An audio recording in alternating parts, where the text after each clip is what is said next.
Dr. Hammouda Salhi works at the University of Tunis, El Manar. Mrs. Yuen Tsai is a serious game facilitator for Shuraka trainings, the Netherlands. They share a conversation about making meaning by interpreting, by exploring cultural backgrounds, and at last, by serious gaming. Location of the meeting, Wolvenplein, once a prison, but today a hotspot for creative small businesses. So let's start. Union, welcome. I would like to thank you so much for accepting to talk to Turjman project about a subject that is of much interest to every human being. But unfortunately, this area is being overlooked and denigrated by adult community.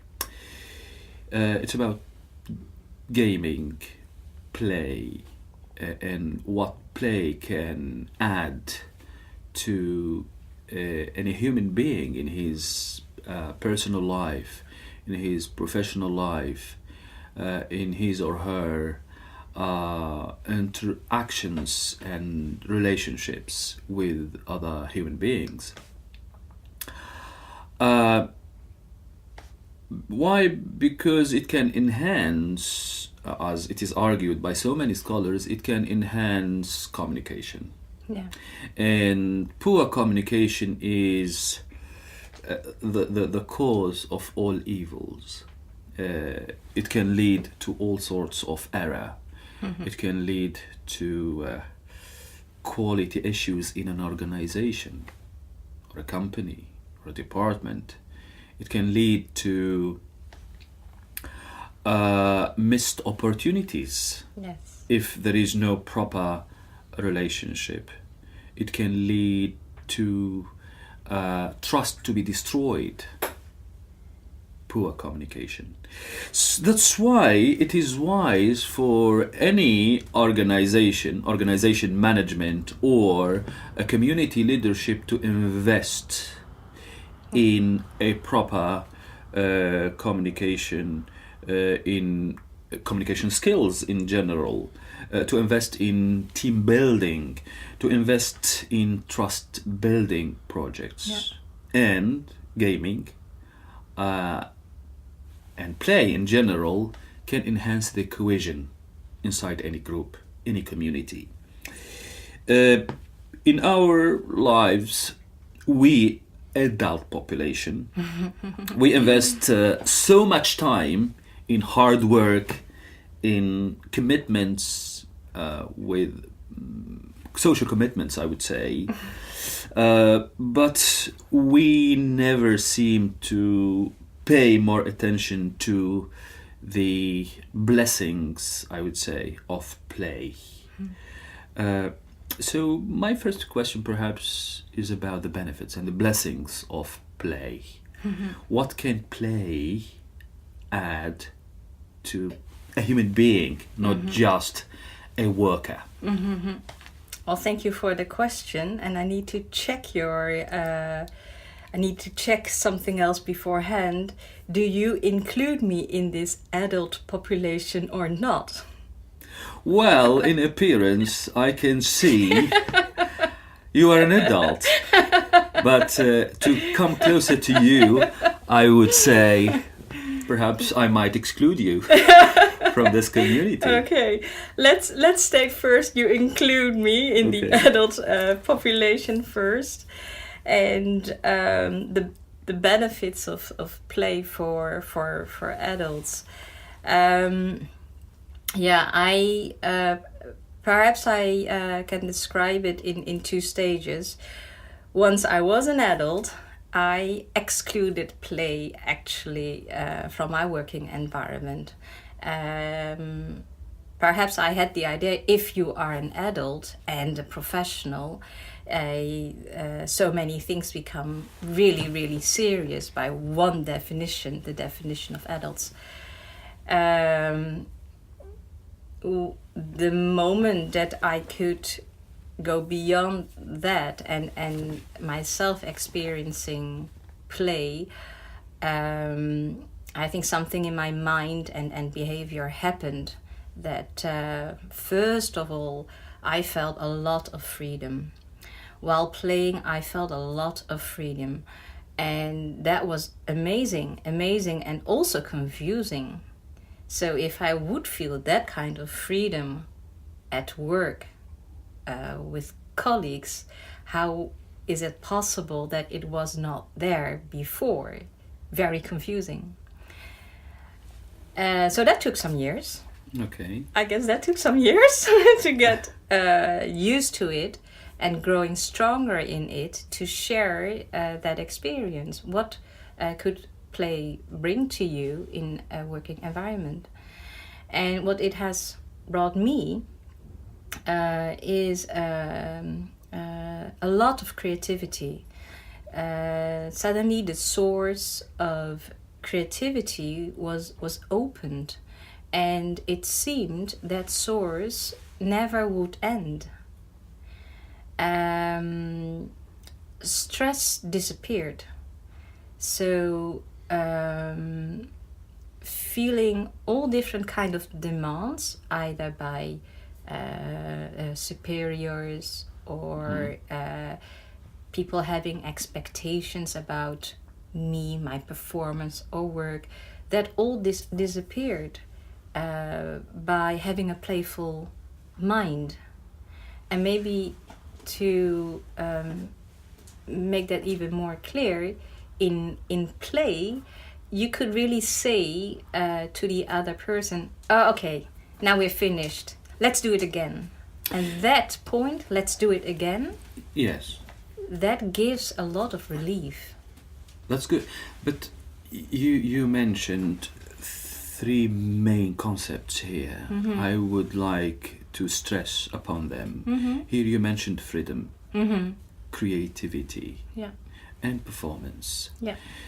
In this sense, how can you use the playful mind that you have, how to use the, let's say, the objective of being more creative and achieving better performance to convince other people, supervisors, for example, and organization managements, as I mentioned earlier, to convince them with the benefits of play, of gaming, and perhaps they might argue that play is for kids and not for adult community. And there is a very harsh resistance to play. How you can face that resistance? The door to a possible answer would be having a moment to explore why there is so much resistance. So if I would be in a situation to talk to an adult person about play, I wouldn't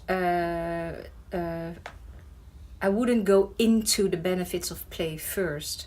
I would try to see how the ideas about play are in that person.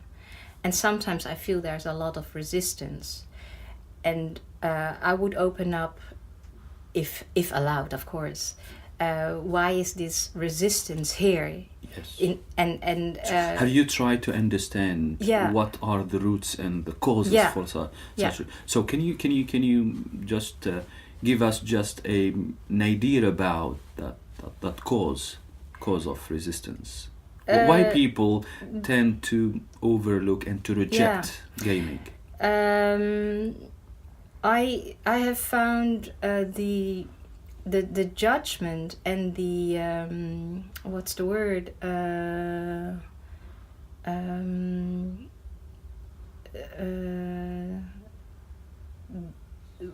When we grew up, we have taught each other what it should be to be an adult. And somehow in that message we also said some things you have to leave behind. Yes. So nowadays, I mean, I have children. I try to teach them, you can gain more experience and knowledges, but it is not. I do not mean that you have to leave something behind. That including play. Yeah. If you grow up, of course you will learn how adult people interact with each other.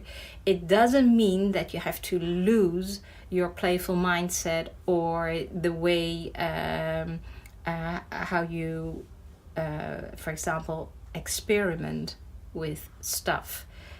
That's a playful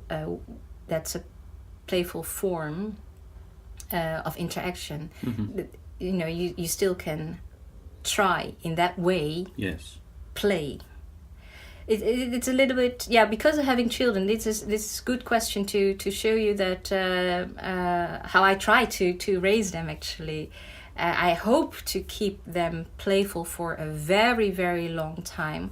Although they will see other adult people will judge them sometimes about their playfulness, whether it's appropriate to a situation, or if you are an important person, you have grown to a VIP, you should not show this and this behavior. I hope I can raise them that they understand it is something that another person is thinking and expecting you to behave like that. You can choose to acknowledge that expectation or not. Exactly. Ooh, it's difficult to explain. It is, really. It is. But I got very fresh insights into the way how, because I can understand from your answer that the cause for that resistance is the misjudgment and misconception about a typical adult behavior. Yes. A typical adult behavior in a formal setting. Yes. That you have to behave in such way, and you have to get rid of some other things that do not fit into that formal setting. Yeah. And I think I also should describe to you, it didn't come easily to me to behave myself like I do nowadays. Yes. It does come with the feeling you stand out. Yeah. And if the group, being in a group, belonging to a group is important, standing out is a very risky, dangerous or scary act to do. And of course there were times that I thought, what am I doing? These people are looking at me and I see I see that their eyes are judging me or excluding me, pushing me away. Yes. So it comes, of course, with some fear and stress. It is, but that fear, yes, can be explained in one way or another. But it is paradoxical in the sense that we can see now that in the business space and setting, that so many organizations are investing in communication skills and the so-called life skills or soft skills. Don't you think that gaming and play can enhance and can boost those soft skills and basically communication skills? Yes, I do. And to make people interact better. Yes. If they are into that setting of fun and play. Yeah, yes, I do. And that is because play is being in a playful setting, playing with other people is a 100% spontaneous situation. You, once invited to come and play, will show the very you of you. Yeah. You are 100% yourself. Yourself. Yeah, that's what I... But the problem is the barrier and the door to that. So there is fear, you said. And fear is the lack of trust. True. So can you explain to me now the two stages, the before playful setting and the inside playful setting?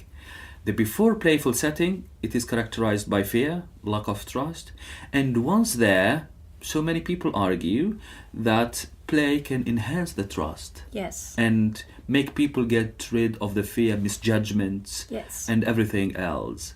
Yes. So, how to cross now Yeah.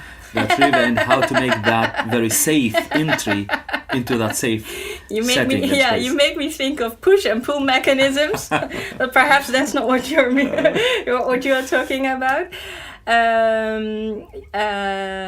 Push and pull are difficult, I think. Yes. If you would watch clips by Jane McGonigal, and she is the author of Reality is Broken, and she will mention 4 criteria for good play or good gaming. One of them is free will. So I can't force you to play. I can't force you. Yes. And that leaves other options, I think. That would be inviting, showing, waiting.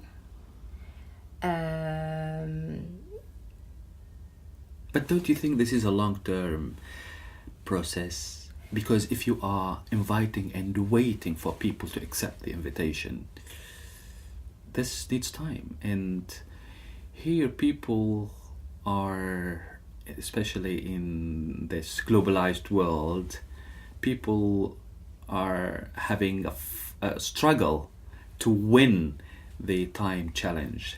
This is interesting that you say this, because in the trainings, in the Shiraka trainings, it came as a topic too. Time is a relative concept. So in my belief, time can be long and short. So I have seen people accepting the invitation to play in 2 seconds. Yes. Also those who took months before they entered the play that I've designed for them. So time is relative. What does it mean if it takes a long time? What does it mean? It means that we have to be patient until the other person is ready to come.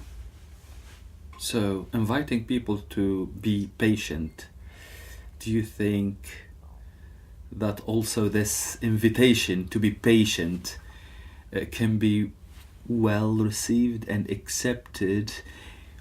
And I mentioned earlier in my introduction that we are living in this very hectic life. Yes. We are struggling to catch things. Yes. Struggling to defeat Yeah. the enemy of time. The clock. The clock. Also, the clock. Yeah, yes. so it's different.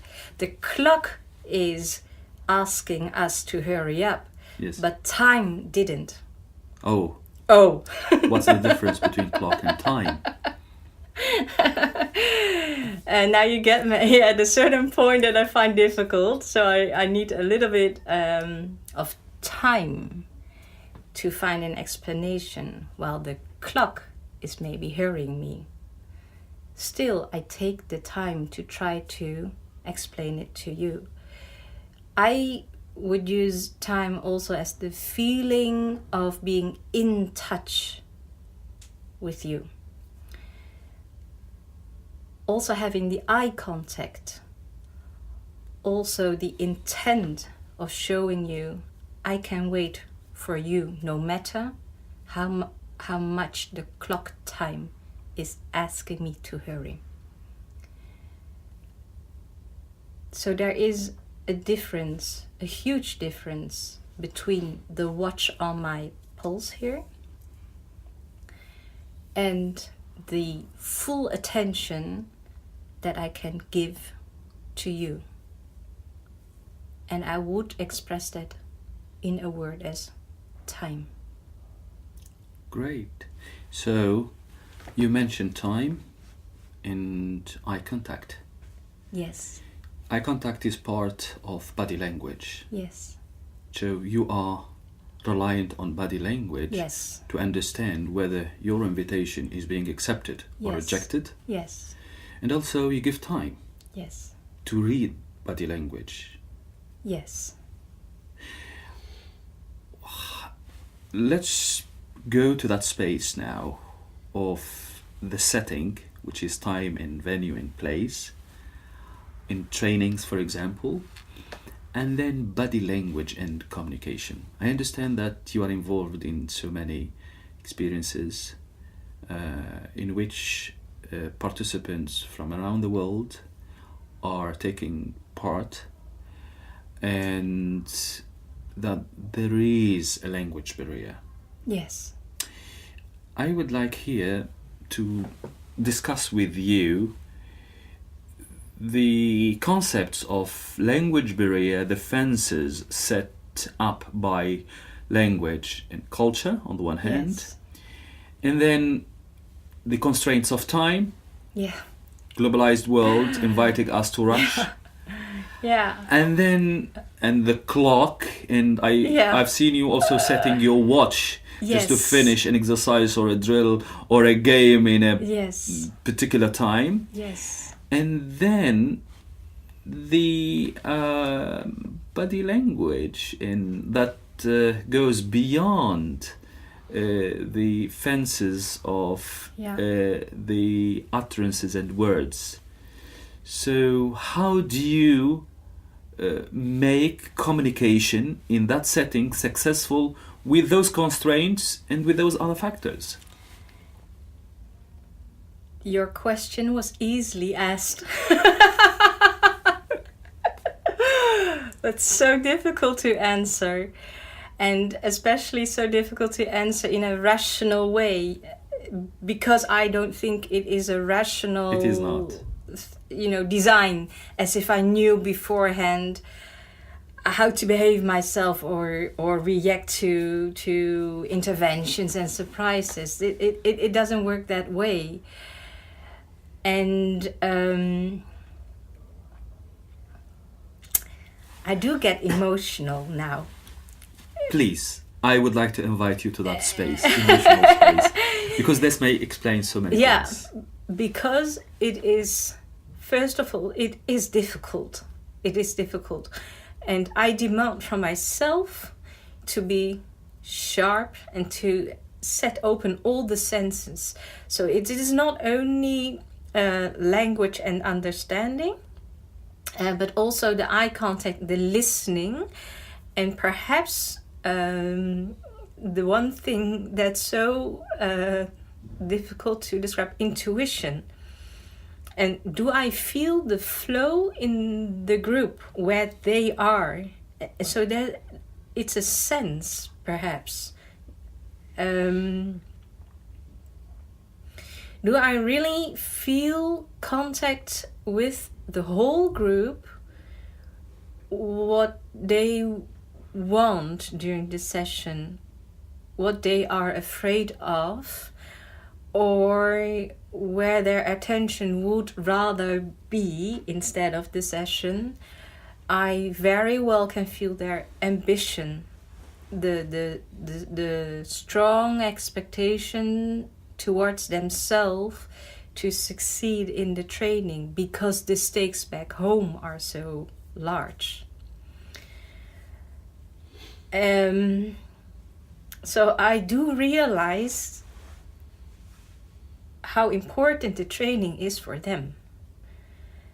And in how to combine time, clock, body language, right words to choose to speak. I really can't give you the answer now today how to get there. And perhaps I'm also saying I don't know whether I am there being able to show somebody else how to do it yet. Yes. So perhaps I understand from your answer that you let it go, and intuition and emotions will be guiding you Yes. through the Yes. pathways between participants in a small community like Yes. that. So here I would like to ask you about that intuition Yeah. versus preparation and good preparation. I've seen you that you are taking much time in the preparation, but You've seen a Prepara- lot of me. I didn't show so much. I thought. perhaps thanks to ICTs, from a distance we can see sometimes what some other people are doing. Yeah. And this is one way of communication also. Yeah. And I would like perhaps later to ask you about how are you using technology and the virtual world for communication. Mm-hmm.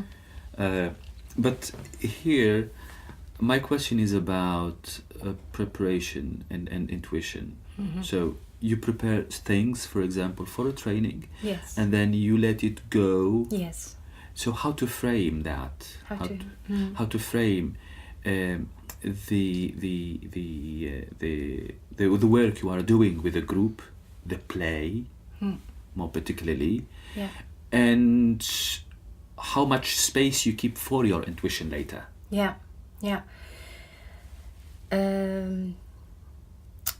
When I had training becoming a facilitator of sessions, one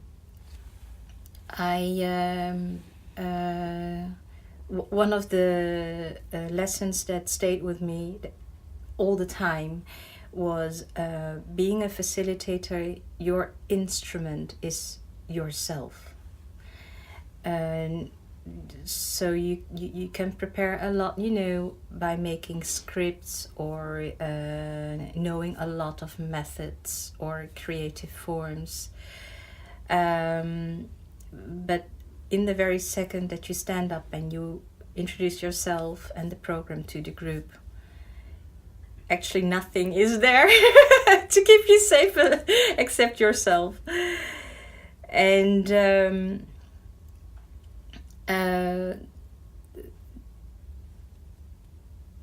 that perhaps thinking about it now, it has helped me to understand my own intuition, how I should nurture it, really, sometimes feed it, sometimes stop it, sometimes lightening it up, Yes. making fire. Perhaps that's a nice thought for today. Yes. And I guess when I am preparing the sessions, perhaps I am struggling with my intuition. So Do the you rational. try to find where your intuition is? True, yeah. Yeah. So by experience and by rational thinking, you could decide on, okay, the program should be this, and the methods to be used should be this, because the training has an objective. And very often the objective is gaining hard knowledge, some legislative model, or the people should learn how to apply that model. Mm-hmm. That could be an objective. Yes. And because that's so clear, you need rational methods to offer people to work with. Yes. But then creativity kicks in too, or actually the question, and how much fun would that be? Yes. And I often try to explain to other people, can you see the movie in your head? Can you have an idea of how the program would feel like if you would do it this and this way? And for a long time, there's no movie in my head. It's a total blackout. There's nothing. But I guess after some time, not clock time, but time, there suddenly is a sort of moving in my head, and sometimes I would even say, I can feel it in my fingertips. Oh. So there is contact and there's touch. And that's perhaps, the first quality norm. I pass the first quality norm. I can feel it in my fingertips. And then there is the moment of letting it go. Good. I guess that's the moment of, okay, in my mind, in the conscious or unconscious, it's somewhere there. Let's go and play.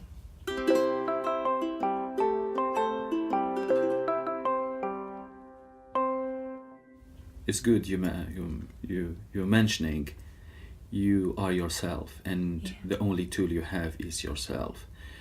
And then yourself, and like every other human being, we always tend to be creative. We are bored, and things are getting very boring very easily, and we would like to try some other new ways of doing it. So, but again, creativity is very difficult to understand. Yes. If it is new. And you yourself, as a human being, also is different from any other human being. Now I have a question for you. Creativity is difficult to understand. And I hear the word stand and understand. I ask you, is in the word of understand really an action, an act of standing, holding still? That's a very good question. Understanding.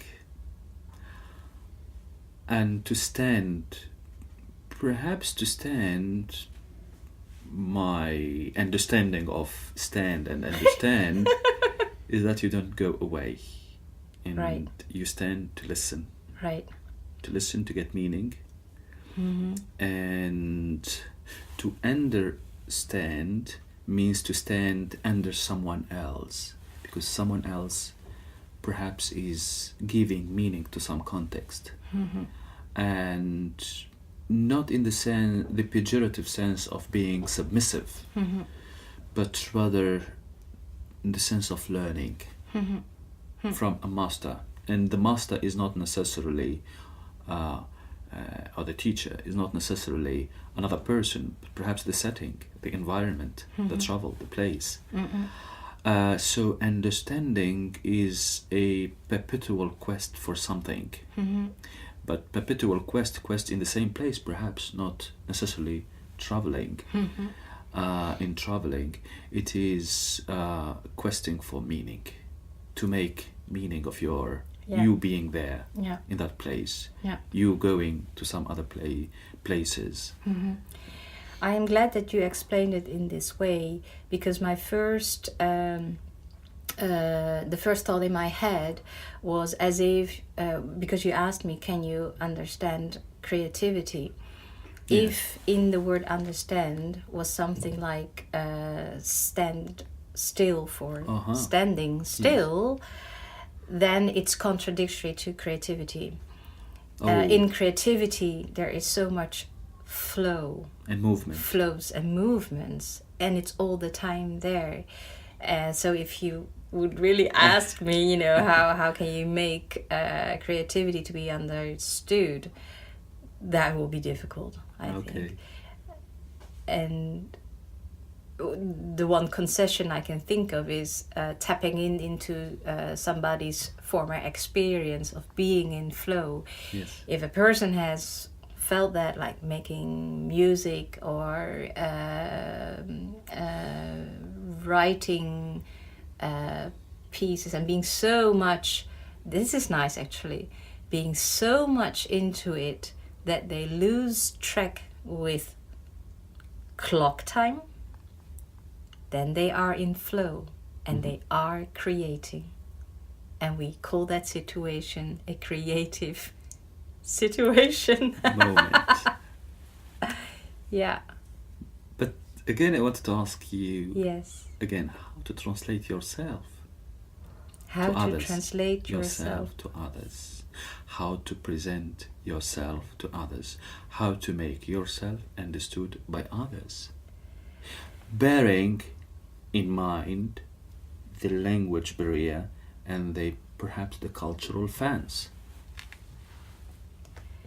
First of all, I know that I could not to the extent I wanted. So in one of the trainings, I invited an observer to watch my performance, and we had a lot of talks about it.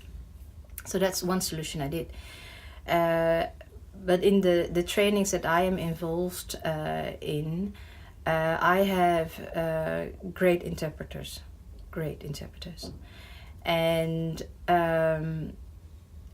we and why would I say this? Because it only took 5 minutes for them and me to understand each other, and because they were willing to tell me how they would do their interpretation work.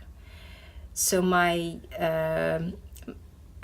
because it was my first time to work with interpreters, I also thought, should I take care of what words to use, or should I speak more simple English? What should I do? I didn't know exactly, but within 5 minutes, I understood I could perfectly be myself, because the interpretation would be carried out on the way how I behave. My body language was interpretable. Interpretable.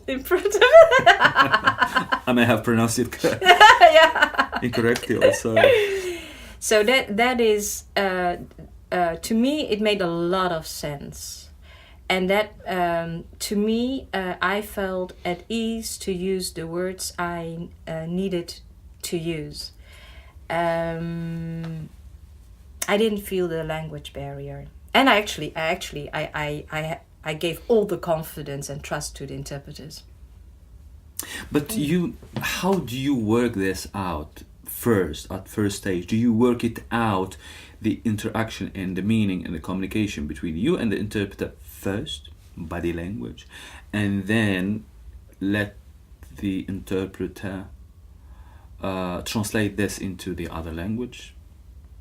No, there is no way of working it out beforehand, because the moment that I'm working, I have no clue what I'm talking about actually, or I have a clue about what I'm talking about, but I don't know the exact words to choose. I don't know, because I will react on what the group is doing, saying, not saying, or the way how they look at me. So the choice of words comes naturally. That's one thing. Yes. And then I hope it works in this way because of the great contact between the interpreters and myself. I accept every word they will use in the other language to reach the group, and we do have a common goal here. We do have a common goal, and that's to serve the group. So I can understand that it's also a matter of trust between you and the interpreter. Yes, I think number 1, number 2, number 3, it's the trust. Trust. Yeah. And meaning perhaps can be improved and relayed into other languages and cultures thanks to the vehicle of trust. Yes. What if you don't trust the interpreter or the mediators in general? Scary. Scary. Yeah, really scary. Yeah.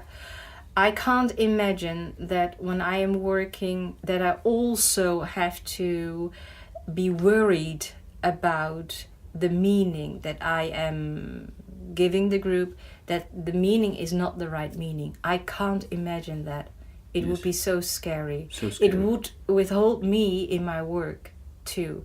Or perhaps I can actually say, you remember the fingertips? Yes. I lose contact with I would feel it in my fingers then. You'll feel it. Yeah, I would feel it. And it harms so much. It harms so much. It harms the instrument of me, myself. It harms the communication between me and the group, resulting in they are not going to get the goal they came for. It would cause perhaps disillusion or deception in the group. They could sense the lack of trust between me and the interpreters. They sense it. It's not something that you know, there are no words needed. It breaks the flow of learning.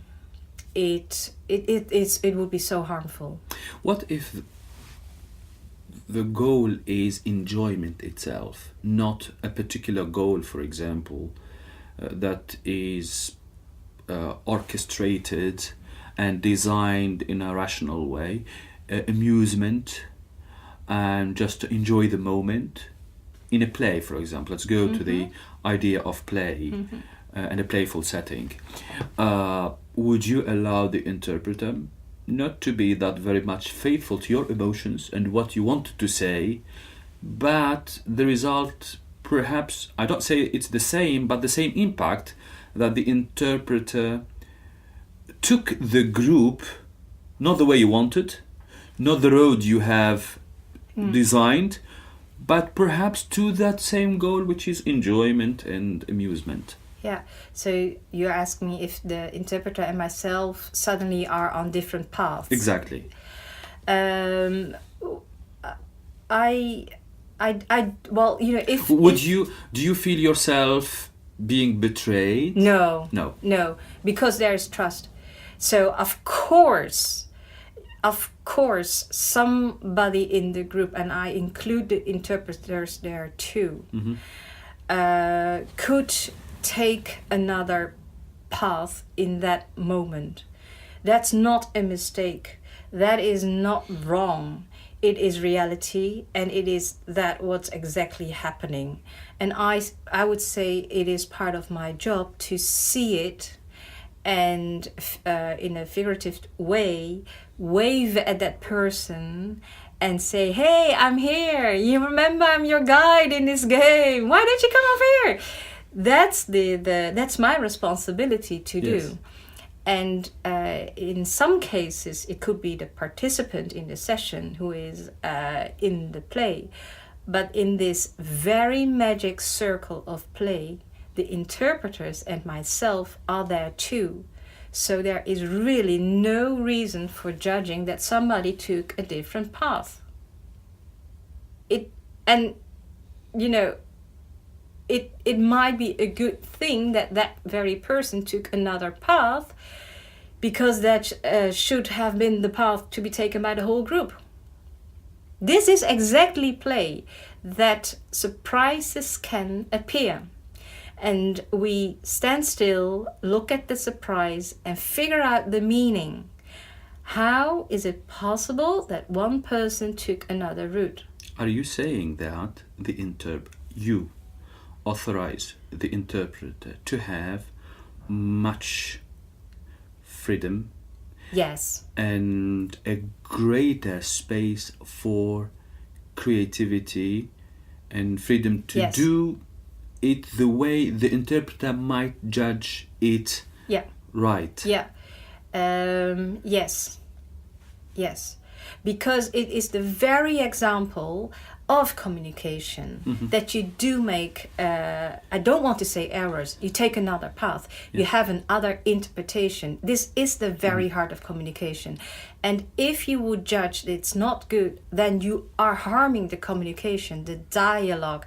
I think, and I really, really get uptight about it now, I feel, to show how to communicate to other people. It shouldn't be a perfect show. Not possible.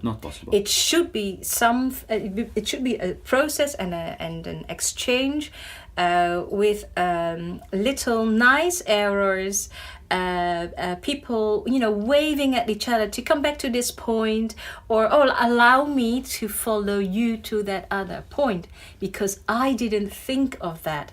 Can you show it me again? That is communication, not the perfect show.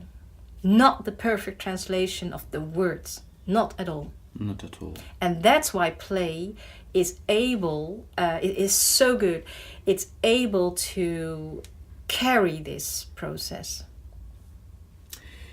It's good you are saying I sound strict, don't this. You sound strict, but there are so many other people in other experts. They don't give the interpreters that green light. They would like to make them submissive to their will, to their meaning, to their everything they do. It's a contradiction in itself, because if you are forcing, I think that the interpreter is exactly working in the space, I don't know how to call it, the interpersonal space, the not visible but very present space between the person who talks and the person who receives. If you are trying to get across your meaning and you cannot trust the person who is in between, don't speak! Forget it! Don't do it! Or do it yourself, but accept the consequence. I'm nearly shouting. Don't I? But that's good. That's meaning getting out and emotion getting out. I'm really shouting about this. Yeah. I'm really That's shouting. good. So, I think we are coming to the conclusion of this very nice conversation about so many things. Creativity, language, interpreting, emotions. Yeah. But also, most importantly, the master and the frame of all of these, freedom. And it is good here because we are, let's say, conducting this conversation in a facility that used to be a facility that prevents people from their freedom, which used to be a prison here in Utrecht. Am I pronouncing it correctly? Utrecht? Very correctly. Yes. Good. So with this, I would like to thank you so much, Yuen, for this very rich and insightful conversation. And I hope I have been able to dig deep into that space, that very rich mine of emotions over there, to get something perhaps to students of communication, translation, language, and to help people get rid of some misjudgments and misconceptions about communication, about meaning, about translation. And perhaps I would like to end with a message. I would like it to be a powerful message about meaning and intentions. They are not calculated in ones and twos. It's a matter of emotion. It's a matter, and it requires freedom. It requires creativity. And this is a message to all event organizers, to all speakers. Give some freedom to interpreters, and they can do it better. I support you very much. And thank you for this opportunity. I thought it was my honor to be able to talk to you. Thank you so much, Yuen. Thank you.